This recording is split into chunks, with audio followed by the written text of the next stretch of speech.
بيقول له انت بتبكي على ايه؟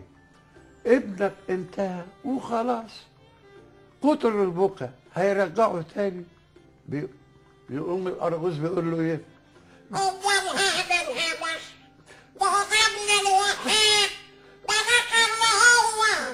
يقوم يقول له ايه؟ طيب بدل ما تبكي وتعيط، حاول بقى ان انت تصلح الامور وتشيل ابنك من الارض.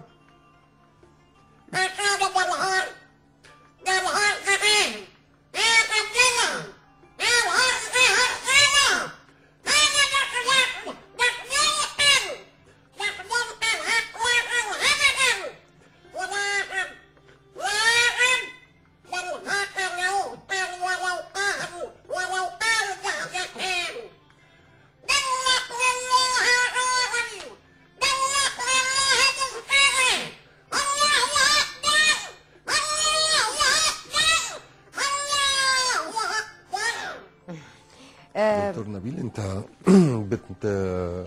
شكل العروض اللي بتتبنوها في بيت السحيمي وانت مشرف على هذا المكان، هو احنا هل بتتخصص في مجالات معينة ولا فاتحين للثقافة الشعبية كلها؟ هو الثقافة الشعبية بشكل عام عندنا كل يوم حد فرقة النيل للقراءات الشعبية، وده بشكل مجاني. وكل ده يوم ميعاد ثابت كل يوم حد؟ الساعة 7، ويوم الجمعة للأراجوز وخيال الظل، وده برضه بشكل مجاني. ايه الفرق بين الأراجوز وخيال الظل؟ الخيال الظل اللي شفناه في التقرير اللي هو العروسة فلات، وبتوضع على شاشة بيلقى عليها الضوء من الخلف. لكن الأراجوز هي دمية قفاز ذات 3 أبعاد زي الدمية الموجودة دي. بس يعني الاثنين بيدوا نفس التأثير، أو بيدوا نفس، مثلا بيكتب لهم نفس الكلام، أو هم الاثنين مرتبطين ببعض لسبب، لأن احنا أول ما عملنا مسرح احنا قلنا إن احنا ما كانش عندنا مسرح، وده كان كذب، لأن احنا تأثرنا بالشكل الغربي. تمام؟ احنا كان عندنا مسرح، ومسرح مهم جدا بيعتمد على الدمى، بيعتمد على الارتجال، بيعتمد على المحبذاتيه، واحنا رفضناه من فكره ان احنا مش عايزين ثقافتنا. واخده بال حضرتك؟ فعشان كده هم مرتبطين ببعض الان. فالتجربه بتاعتنا لما كانت بدات على فكره تحدي، ان احنا عندنا مسرح حقيقي ممكن يبهر العالم، ممكن يعبر عننا، ممكن يحمل ثقافتنا، ممكن يحمل ملامحنا، ويقول للناس ان احنا موجودين عندنا فنانين. احنا الجناين الازبكيه كان بيتعرض عليها مسرحيات قبل الحمله الفرنسيه كمان.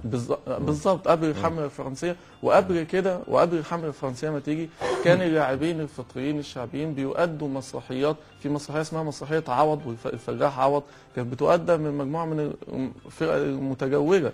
وفي مسرح الأراجوز كان موجود. مسرح الأراجوز عنده 18 مسرحيه تراثيه مختلفة، فيها حبكة وفيها علاج درامي، وبتعالج مواقف من الحياة اليومية. يعني بتعالج فكرة، يعني زي ما مصر اليوم واخدة اتجاه النهارده انها تعالج فكرة القمامة، في ظواهر اجتماعية كتير الأراجوز مش بالبساطة اللي الناس فاكراها.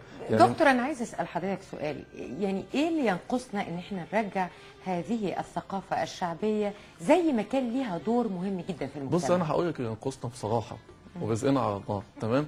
احنا المهتمين شغالين يدوي قدام مكن. انا شغال يدوي، انا بقالي 8 سنين تمام شغال بنتج، بننتج العروض. وزاره الثقافه تبنت المشروع من 2 واحتضنت المشروع، بس الموضوع محتاج اكبر من كده، محتاج رؤوس اموال تراهن على المساله عشان نطور، عشان نبدا ننتج الدميه دي. نبيل بهجت مش هيقدر ينتج الدميه دي ويطرحها في السوق، ولا دور وزاره الثقافه. دور وزاره الثقافه انها تحتضن المشروع جوه احد البيوت الثقافيه، تفتح ورش، تطلع كوادر.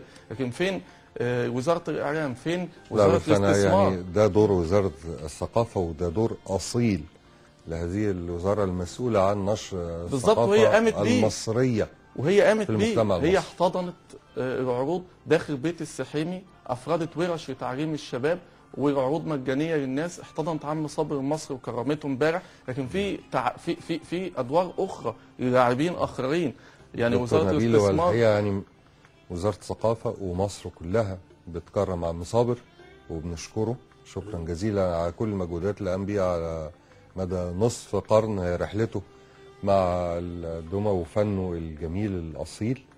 وبالتاكيد بنشكرك انت كمان، ومستنيين منك الجديد، ومستنيين ان انت تبتكر حلول للمشاكل اللي عنق الزجاجه، انجاز التعبير، اللي بيمر بيه الفن الشعبي في مصر. احنا عندنا ان شاء الله ورشه اسمها خيال الظل، اول محاوله للسينما.